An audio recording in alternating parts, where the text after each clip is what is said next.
The conference room on the 42nd floor was bathed in the warm glow of dusk as Nia Adesina contemplated her chessboard in solitude. A quiet knock broke her focus. "Enter," she said, her eyes remaining on the pieces. A tall janitor in a work uniform came in, guiding his cleaning cart with a practiced quietness. The arrangement of the chess pieces seemed to snag his interest, and Nia felt his gaze upon the board. Acting on an impulse born of either loneliness or profound arrogance, she offered a faint smirk and voiced a challenge that would alter the course of her life. "Beat me in this game and I will marry you." The man paused his work, his serious, deep brown eyes meeting hers directly. "My name is Kofi," he stated, his voice steady, "and I don't play for sport." Nia Adesina had dominated her segment of the corporate world for more than a decade, transforming her father's small consulting business into a global force through sheer determination and a mind that sliced through boardroom maneuvering like a sharpened blade.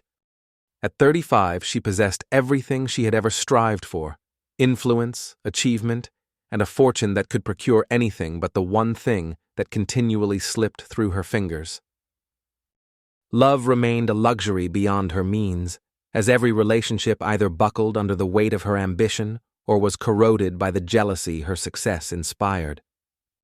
Men seemed to either wish to conquer her or be conquered by her, and she had long ago grown weary of both contests.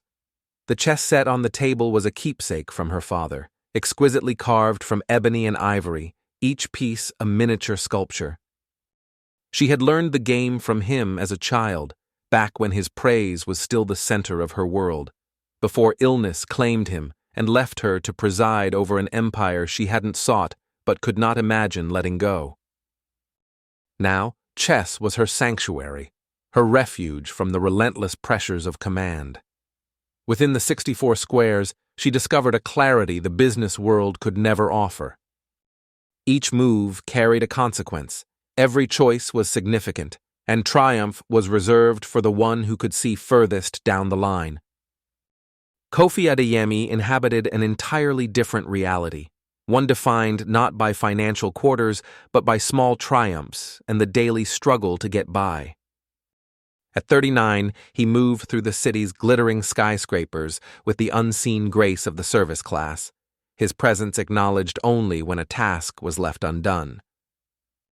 His wide shoulders were burdened with more than just cleaning supplies. They supported the aspirations and anxieties of a man who had given up everything for his daughter's well-being. The world of chess once knew him as a phenom, a young man who moved across tournament boards with an artist's elegance and a predator's deadly focus. But that was before his wife Sarah had passed away. Before his 8-year-old Amara began to gasp for air during terrifying asthma attacks in the dead of night. Before the mountain of medical debt, the sleepless nights, and the crushing understanding that brilliance was worthless if it couldn't shield the ones you loved. So now he cleaned corporate offices for a modest hourly wage that came with benefits, the kind of stable employment that provided health insurance and a reliable schedule. His previous life felt like a half-remembered dream, beautiful and remote, completely disconnected from the man he had become. Amara Adeyemi was the radiant center of her father's downsized world, a clever 8-year-old who possessed her mother's kind heart and her father's sharp intellect. Her asthma had been under control until recently, but the episodes were becoming more frequent and frightening, each one a stark reminder of the precariousness of their carefully managed existence. She had few memories of her mother, but she recalled the chess set that remained on their kitchen table, the one her father would sometimes gaze at when he thought she wasn't paying attention, his fingers brushing over the pieces like long-lost companions. The apartment they lived in was simple but tidy, adorned with Amara's drawings and filled with the quiet tension of a single father striving to make everything appear fine when nothing felt truly safe. The spacious conference room seemed to contract as Kofi walked toward the chess table with deliberate steps. Nia had anticipated a nervous laugh, perhaps a self-effacing remark about his unfamiliarity with the game, something to reset the established order of their worlds. Instead, he examined the board with the piercing focus of a radiologist studying a scan, his large hands hovering above the pieces with an unexpected grace. "You're playing the Queen's Gambit," he remarked, sliding into the chair opposite her with a comfort that made him seem as if he belonged there. "Declined. Classical variation. You prefer strategic control to chaotic tactics." It was a statement, not a query, and the precision of his analysis sent a strange flutter through Nia's chest.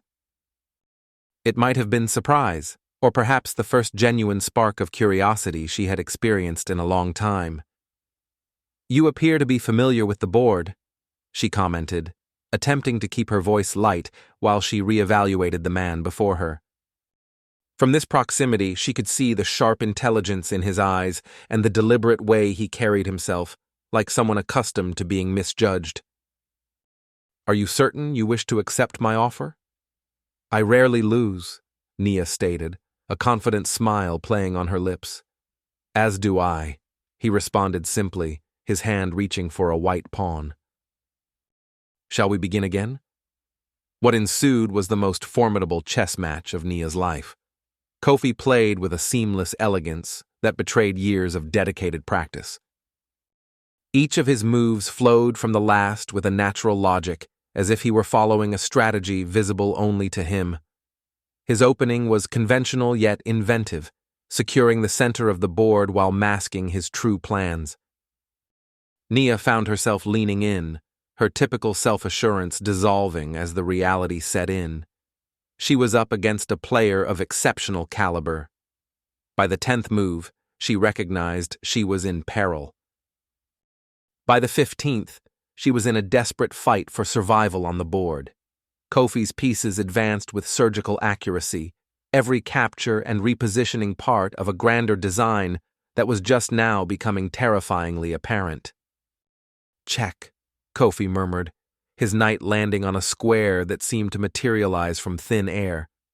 Nia stared at the board, her thoughts racing through potential defenses, each one collapsing upon inspection.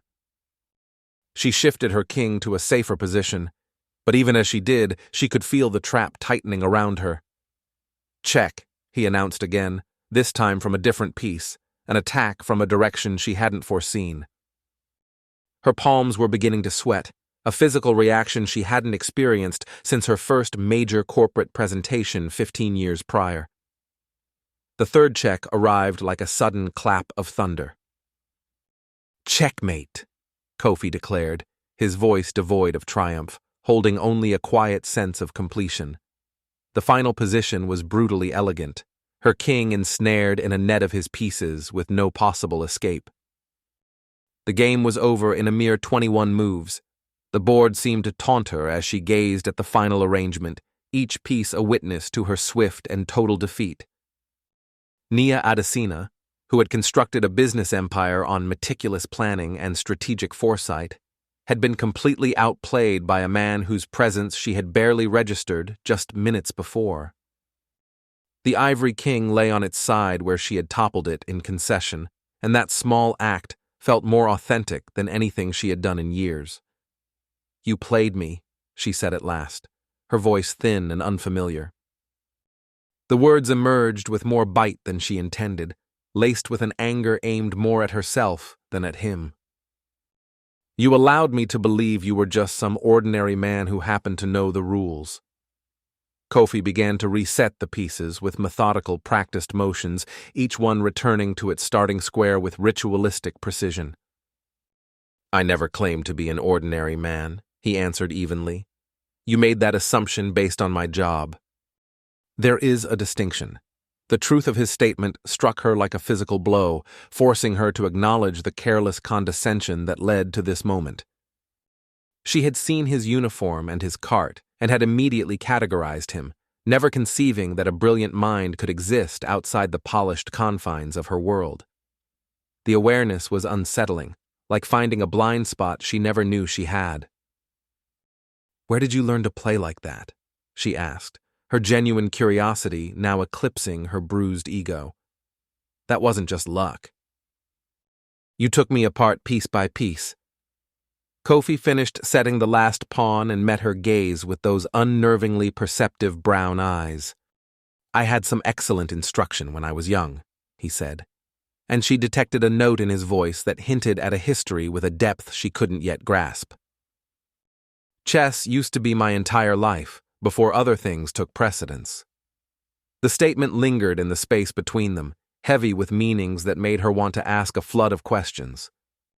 But before she could find the words, Kofi was getting up from his chair and guiding his cleaning cart toward the exit with the same unobtrusive efficiency that had brought him into her world. Thank you for the game, miss. Adesina, he said with formal politeness. I need to complete my duties. Nia watched him depart, her thoughts a storm of questions she didn't know how to voice. The conference room suddenly felt smaller, as if his presence had filled it and his departure had left it wanting. She glanced down at the reset board, the pieces arrayed in their timeless starting formation, and felt an odd emptiness in her chest. For the remainder of the week, she couldn't stop thinking about the quiet janitor who had bested her so completely and with such grace. It was her assistant's casual mention of updating the building's service contractor files that provided the justification she needed. Employee background checks were standard corporate procedure, she rationalized, even as she accessed Kofi Adeyemi's file on her computer late one Thursday night. What she discovered made her sit back in her chair as if she had been physically struck. The basic details were unremarkable. 39 years old, a widower with one child, a perfect driving record, no criminal past. But tucked away in his employment history was a single entry that changed her entire perception. Previous occupation, professional chess player, USCF rating 2,437. Her hands shook slightly as she cross-referenced the rating with official Chess Federation records. The data painted a picture that left her breathless with a mix of disbelief and something close to reverence. Kofi Adeyemi hadn't just been a professional. He had been a true prodigy, a teenager who had dominated the national junior championships throughout the late 1990s and early 2000s. Tournament summaries from 2 decades ago lauded him as brilliant and audacious, a tactical wizard with an innate feel for complex positions. The more she investigated, the more incredible his story became. He had earned the title of International Master at 16, narrowly missing the Grandmaster norms because of a family crisis that had forced him away from the competitive circuit just as he was nearing his zenith. She found old forum discussions where chess aficionados wondered what had become of the Adeyemi kid, the one who could have been a legend. There was rampant speculation about a phenomenal career abruptly ended by unknown events. The mystery was clarified by a death certificate she located through public records. Sarah Elizabeth Adeyemi, age 29, lost to breast cancer, survived by her husband, Kofi, and daughter, Amara. The date was from 7 years ago, meaning he had been juggling the care of a terminally ill wife and a young daughter when he abandoned professional chess. The scale of his sacrifice was immense. He hadn't just relinquished a career, he had shed an entire identity, morphing from a celebrated rising star into a custodian to ensure his family's survival. Nia found herself staring at tournament photos from his prime, studying the focused young man with the intense eyes and self-assured smile. That version of Kofi Adeyemi had lived in a world of global travel, corporate endorsements, and media interviews that could have secured his future. He had exchanged it all for health insurance and a regular paycheck, choosing invisibility so his daughter could live. The weight of her earlier dismissiveness crushed her. She had judged his work attire and quiet nature and presumed he was intellectually inferior, never dreaming he had sacrificed more than she had ever managed to achieve. The man who had defeated her so handily had been competing at the highest echelons of chess when she was just learning to analyze corporate financials. More than that, he had forsaken greatness for love, a concept she had never truly grasped because she had never loved anything more than her own success. The following morning, she was unfocused and agitated, unable to concentrate on the usual flow of meetings and decisions. She had intended to find him, to apologize for her assumptions, and maybe even propose a rematch. But destiny intervened with a medical crisis that would demolish the last of her defenses. She was exiting the building around 6 p.m. when she heard a panicked commotion in the parking garage. A man's voice, strained with fear, was speaking urgently to an emergency dispatcher. She followed the sound and discovered Kofi kneeling next to a little girl who was desperately fighting for breath, her lips tinged with blue, her eyes wide with the unique horror of someone suffocating. "Amara, sweetheart, just try to stay calm," Kofi was saying, his voice firm despite the terror that emanated from him. "The ambulance is on its way." "Daddy is right here." He held an inhaler that was clearly not enough, and Nia could see the frantic desperation in his attempts to position his daughter to help her breathe. Without a second thought, Nia dropped her briefcase and grabbed her phone. "This is Nia Adesina," she announced to the 911 operator, her voice carrying the authority that had commanded boardrooms for 15 years. "I require an ambulance at the Adesina building parking garage now. We have a child in acute respiratory distress, and I am authorizing the use of my company's helipad for emergency transport if it's needed." The next hour was a chaotic whirlwind of paramedics, oxygen masks, and Kofi's ashen face as he got into the ambulance with his daughter. Nia followed in her own car, feeling that to leave was simply not an option. At the hospital, she found herself in the strange position of being both critical and completely powerless. Her corporate insurance and executive authority expedited Amara's admission, but she could only stand by as Kofi vanished with his daughter into the pediatric emergency unit. She waited in the family lounge, immersed in the distinct blend of hope and fear that permeates such places, checking her phone for updates she knew wouldn't arrive. When Kofi finally came out 3 hours later, his face was etched with fatigue, but free from the shadow of panic. Amara was stable, he told her, responding to the nebulizer treatments.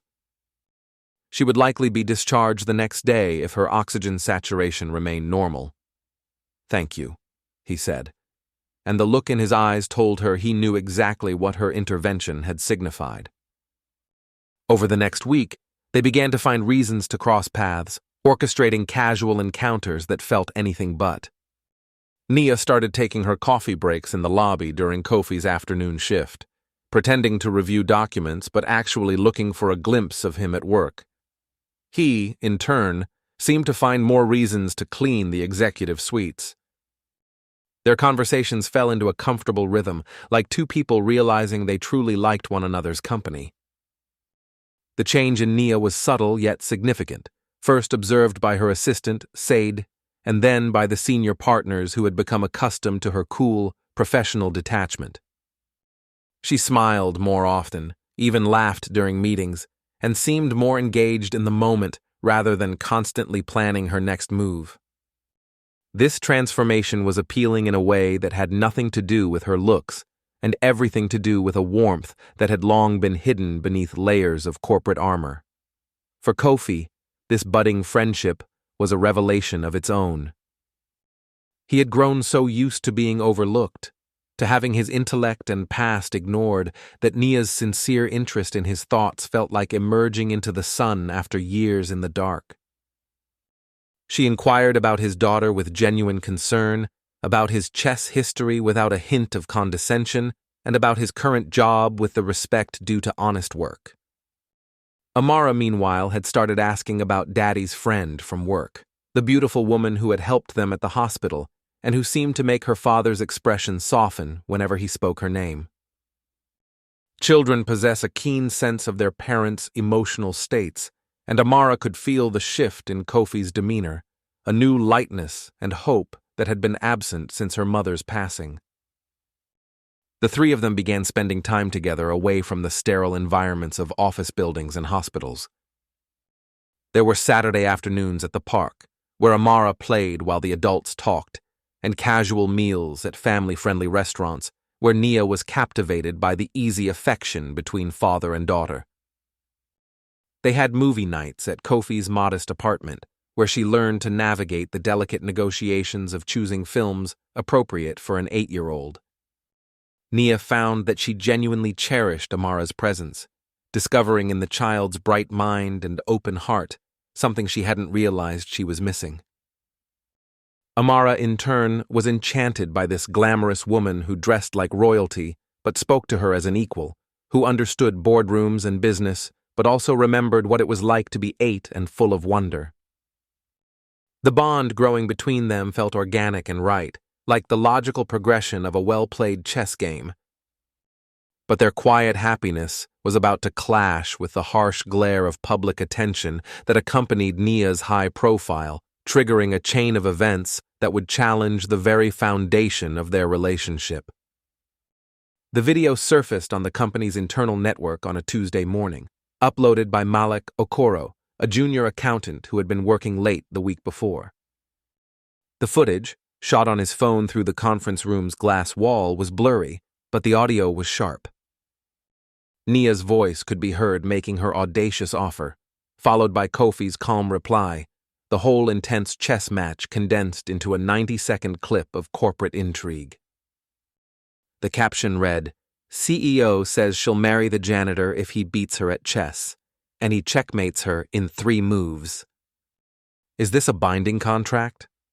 The post, adorned with laughing emojis, spread through departments with the viral speed reserved for office gossip. By lunchtime, half the company had seen it, and it had been shared to countless personal accounts. The comment section became a cesspool of speculation about Nia's private life, jokes about workplace romance, and increasingly sharp questions about potential policy violations. The HR department received 17 calls before noon, most seeking clarification on fraternization rules and executive ethics. Nia learned of the video when her assistant, Seyde Balogun, appeared at her office door with a look that signaled impending doom. "Ms. Adesina, there's a problem," Seyde said tentatively. "A video is making the rounds on the company network. It's of you, playing chess with a member of the maintenance staff. It's causing quite a stir." The color drained from Nia's face as she watched the clip, seeing her moment of impulsive daring twisted into a public mockery. The comments were even worse. A vile brew of sexism and classism that painted her as a fool and Kofi as an opportunist trying to leverage his way into her fortune. The professional identity she had meticulously built over 2 decades was being torn apart by people who knew nothing about her. Her phone rang incessantly all afternoon. Board members voiced their unease about the company's image. Business associates made delicately phrased inquiries about her judgment. Reporters from financial news outlets smelled a story about executive misconduct. Each call eroded her composure, forcing her to defend a choice she wasn't sure she understood herself. The most difficult call was from Kofi Adeyemi, her uncle and the chairman of the board, whose disapproval was weighted with both familial disappointment and corporate responsibility. "Nia, what in God's name is this foolishness about you marrying the janitor? The board is worried about your stability. This kind of spectacle can ruin our client relationships." "It was a joke, Cheek," she retorted, hating the defensive tremor in her voice. An offhand remark, twisted out of context by someone with too much time on their hands. "It doesn't look like a joke in the video," he replied, his tone icy. "It looks like you're cheapening your position and the dignity of this company." That evening, she found Kofi in the service elevator, her composure finally shattering under the weight of public shame and professional strain. The man who had seemed so dignified and noble at the hospital now appeared in her eyes as a potential manipulator who might have engineered the entire affair. "Did you know?" she asked, her voice sharp. "Did you know that little snake was filming us? Was this some kind of elaborate plot to humiliate me, to get yourself into a better position?" Kofi's expression became carefully neutral, a mask he had learned to wear against baseless accusations. No, he said plainly. I had no idea we were being recorded. I don't want anything from you but your friendship, which it seems I'm about to lose. My friendship? The words were sharper than she intended, laced with the unique cruelty of striking out at the person nearest to the source of her pain. Is that what you call it, when you embarrass someone in front of their entire company?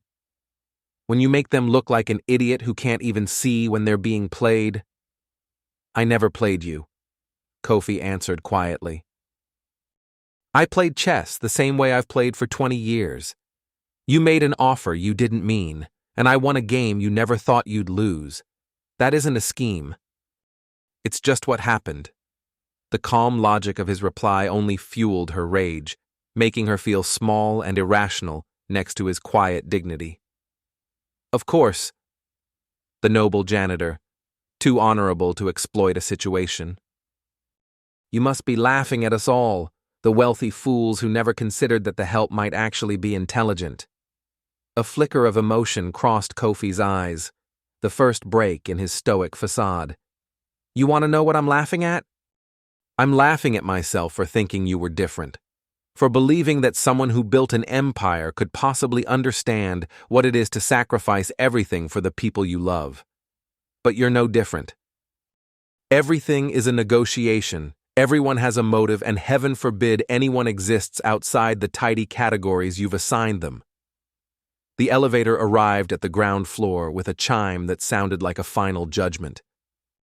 Kofi exited without a backward glance, leaving Nia alone with the reverberations of his words and the dawning horror that she had just demolished the best thing to happen to her in years. The following days were a haze of damage control and corporate crisis PR.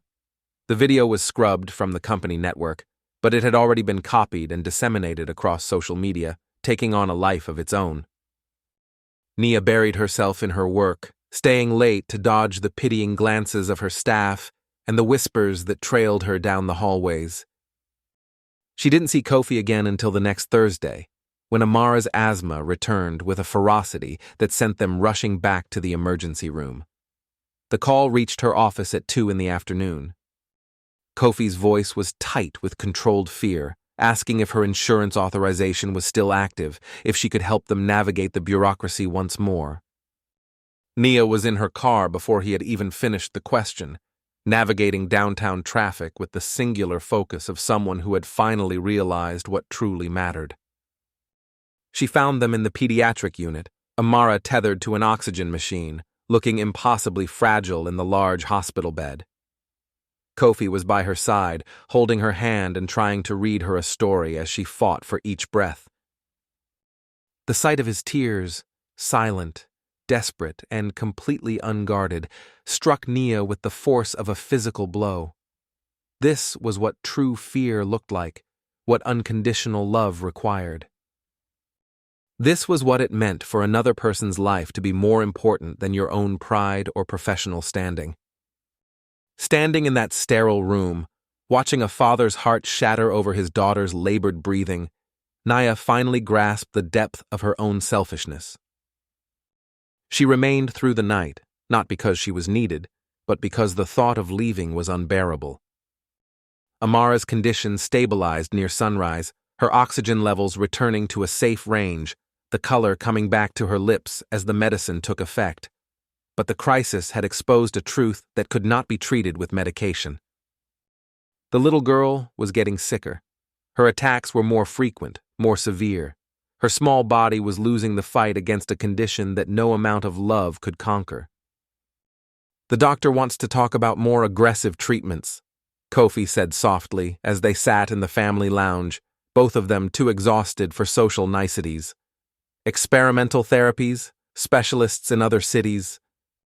The kind of care that costs more than I earn in 5 years. Nia's first instinct was to offer money, to write a check that would erase the immediate problem, but she saw in his expression that charity would only push him further away. So she asked the more difficult question. What can I do? Nothing, he said, his voice free of bitterness. This isn't a problem you can solve, Nia. Some things are just what they are. The resignation in his voice made her chest ache. She had spent her entire adult life convinced that every problem had a solution, that with enough money, influence, or strategy, any challenge could be overcome. But here was a man she cared for, facing a reality that could not be managed, negotiated, or bought. Her powerlessness was absolute. "I'm sorry," she finally managed, the words thick with years of regret. "For what I said in the elevator. For assuming the worst of you. For being exactly the person you thought I was." Kofi looked at her with those brown eyes that seemed to see everything. "You were afraid," he said simply. "People say things they don't mean when they're scared." "I get it. Do you forgive me?" "There's nothing to forgive. You acted the way anyone in your shoes would. I had hoped you might be different." The quiet devastation in his voice was far worse than anger. It was an acknowledgement that she had failed to meet a standard she hadn't even known he held for her. She wanted to argue, to explain the pressures that had made her lash out, but all her reasons felt like hollow excuses in the face of his daughter's struggle for air. That afternoon, Nia made a choice that would have shocked anyone familiar with her reputation for calculated decisions. She drove to Kofi's apartment building, a modest complex that housed the working families who kept the city's heart beating, and knocked on his door with no agenda other than the desperate need to try again. Amara opened it, looking tired but alert, her breathing much calmer than it had been at the hospital. "Hi, Ms. Nia," she said with the shy smile that always managed to melt something inside Nia's chest. "Daddy's making grilled cheese." "You want one?" The sheer domestic normalcy of the scene, a father cooking, a daughter playing, the comfortable mess of a life built on love instead of profit, made Nia's throat tighten. This was what she had been terrified of losing to gossip and corporate judgment, this small haven of warmth in a world that had become increasingly cold. Kofi came out of the kitchen with a questioning gaze, but Amara had already taken Nia's hand and was pulling her toward the table where the chess set sat in its usual spot. "Daddy taught me some new moves," the little girl announced with pride. "Wanna see?" What followed was the most profound chess lesson of Nia's life, though it had nothing to do with openings or endgames. Amara played with the uninhibited delight of someone who saw the game as pure joy, making moves that defied all principles of sound strategy, but somehow embodied the game's inherent beauty. She explained her thought process aloud, inventing elaborate backstories for the pieces, transforming the ancient contest into a fairy tale of brave pawns and a noble queen protecting her people. "You're not playing to win," Nia observed, not with criticism, but with genuine fascination. "Winning's not the fun part," Amara replied with great seriousness. "The fun part is everything that happens before somebody wins." The simple truth of her statement struck Nia like a bolt of lightning. She had spent so many years fixated on the outcome, on quarterly reports, market dominance, and competitive edges, that she had forgotten to appreciate the process. Playing chess with Amara wasn't about proving superiority. It was about connection, imagination, and the shared delight of two minds meeting over 64 squares. When Kofi joined them an hour later, the three of them started a different game altogether. They played as a team, with Amara offering advice to both sides, creating positions that were tactically absurd but rich with story. They made up new rules and turned the royal game into something collaborative and playful. "I brought something," Nia said after a while, taking a small wrapped box from her handbag. Inside was a chess set, carved from beautiful maple and walnut, each piece a small work of art that shimmered in the afternoon sun. "I thought Amara might like to have her own." Amara's eyes widened with wonder as she picked up each piece, studying the intricate carvings with the awe of someone holding something truly precious. "They're so beautiful," she breathed, tracing the mane of a knight with her finger. "Are they really mine?" "They're really yours," Nia confirmed, a warmth spreading through her chest that came from the simple act of giving without expecting anything in return. "Your dad tells me you're becoming quite the player." Kofi watched them, his expression shifting from surprise to gratitude and then to something deeper that made Nia's heart beat faster. "You didn't have to do that," he said softly, but she could hear in his voice that he understood the gesture for what it was. Not charity, but an offering, a way to bridge the gap her harsh words had created. "I wanted to," she replied, meeting his gaze directly for the first time since the hospital. "I've been thinking about what you said, about sacrifice, and what's truly important. I think I've been playing the wrong game for a very long time." They talked as Amara set up her new chess set, arranging the pieces in patterns that appealed to her artistic sense rather than any strategic principle. The conversation was hesitant at first, but it soon found its natural flow. Kofi spoke of his plans for Amara's treatment, the specialists he was consulting, and the constant balancing act between hope and financial reality. Nia, in turn, found herself talking about the pressures of her job in a way she never had before, about the loneliness of being responsible for hundreds of employees and millions in investments. She told him about the video and the fallout, how it had stripped away her professional facade and forced her to see who she was underneath the executive persona. "The board is reviewing my position," she confessed, the words feeling foreign on her tongue. "Cheek believes I've harmed the company's reputation." Maybe he's right. "Are you afraid of losing your job?" Kofi asked, his voice filled with sincere concern. Nia thought about the question. 6 months ago, the idea would have been terrifying, the end of everything she had built. But sitting in this simple apartment, watching Amara play with her chess set while her father worried about her health, she realized her priorities had fundamentally shifted. "I'm afraid of losing this," she said quietly, her gesture encompassing the three of them, the warm light, the comfortable domesticity that had become more valuable to her than any corporate title. The final scene took place 2 months later in the backyard of the house they now shared, a comfortable home with a yard for Amara to run in and a garden where Nia was learning to cultivate things other than profit. The chess set rested on the patio table between them, the pieces glowing in the golden light of a Sunday afternoon as they played their weekly game. It had become their ritual, these Sunday matches, less about winning and more about the simple pleasure of being together, of watching Amara read in the sun while they moved pieces across the familiar checkered landscape. The change in all their lives had been gradual but profound. "Your move," Kofi said, leaning back with the easy confidence of a man who had found his peace. The haunted look was gone from his face, replaced by a quiet contentment. New medications were working, the specialists Nia had found were optimistic, and for the first time in years, he could envision a future beyond the next medical emergency. Nia studied the board, not thinking 3 moves ahead, but savoring the moment, the warm weight of Amara's head on her shoulder as the little girl read in her lap. The position was intricate but not decisive, the kind of game where the joy was in the journey.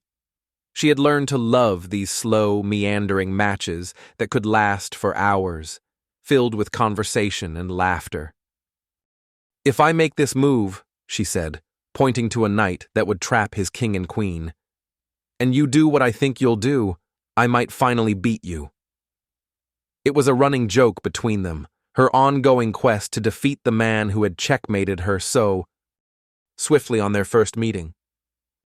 She had come close, even secured a few draws, but Kofi's chess instincts remained razor-sharp.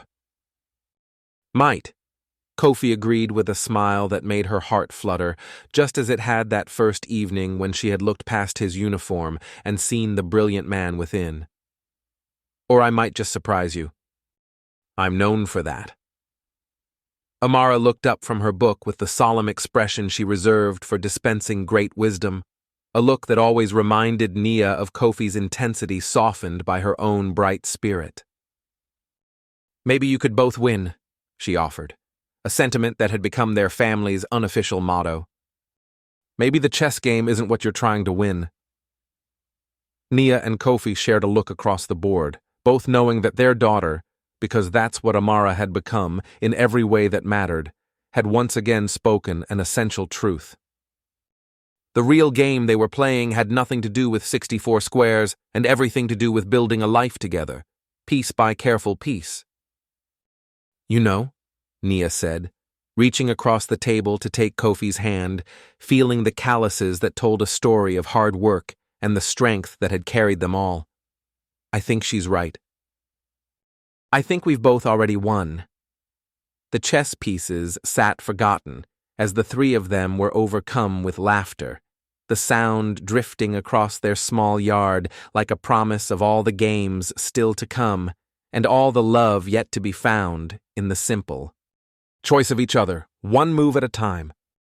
The afternoon sun filtered through the leaves of a young maple tree, casting dappled light on the board where their unfinished game waited patiently. But for now, the real game, the one that truly mattered, was already over.